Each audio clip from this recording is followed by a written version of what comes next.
आगुरी वर्षा झड़ी बहुत है घरे घरे एड़ी खंडे चालिया पाल खंडे पकईकि रही मेघ वर्षा कादुଅ पानी पोछि पाछि देकी शुए रही पिलापिली ना स्वामी ना पिलापिली ना गाँ मेला बुली बुली मागी खाऊ दी असुविधा होगा पड़ी कमर आउ सीधा हो पाए पिला माने सब करदे घर मिस्त्री भल मंद सी लगे सब करदे केते खुशी अछो हाँ घर खंडे हला खुशी हो कुमार राउत आशु खुशी बांटिवा संगठन जड़े सक्रिय सदस्य आम संगठन विभिन्न लोकार्पण काम समाज सेवा कार घर पड़गला कार विवाह कौन गरीब झीर विवाह हो पार कौन कैंसर पेसेंट के पिला पाठ पढ़ी पार न समस्त मांगलिक कार्यक्रम समाज सेवा आशु खुशी बांटिवा संगठन निजक उत्सर्गीकृत करेणु आम आज मीडिया बंधु मान अनुरोध करुचु मीडिया बंधु होती समाज चतुर्थ स्तंभ माध्यम विभिन्न संगठन प्रचार प्रसार हुए आज आम दीर्घ दुई मास तले खबर पाइलु बासंती मौसी घर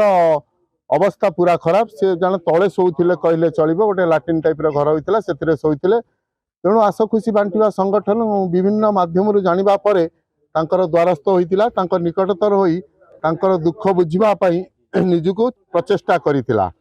तेणु आम संगठन समस्त सदस्य माने निज पकेट किछि किछि पैसा आदाय करी आज घर आरंभ करते आज 2 मास भितर 2 मास तले राशन 1500 टंका देते 2 मास राशन 1500 टंका आज आसी पहुंची घर को पूर्णांग करी आज घर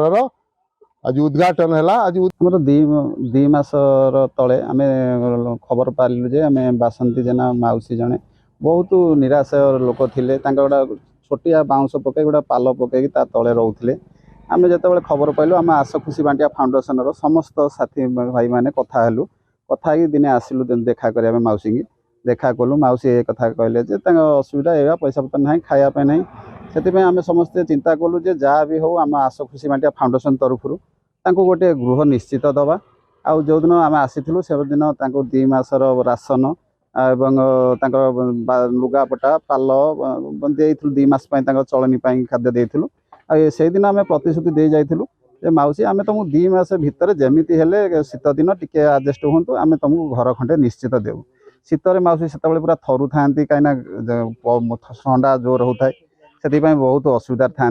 आम जहाँ आसी 2 मास भितर आम घर निश्चित करईदेलु एवं करवा द्वारा आज आम गृह प्रवेश कलु एवं जहाँ से मौसी एवं खुशी तो अच्छा आम कथा पचारू से जहाँ कहले ना खुशी से आम आशु खुशी बांटिया फाउंडेशन तरफ आम निजक धन्य मन करूँ।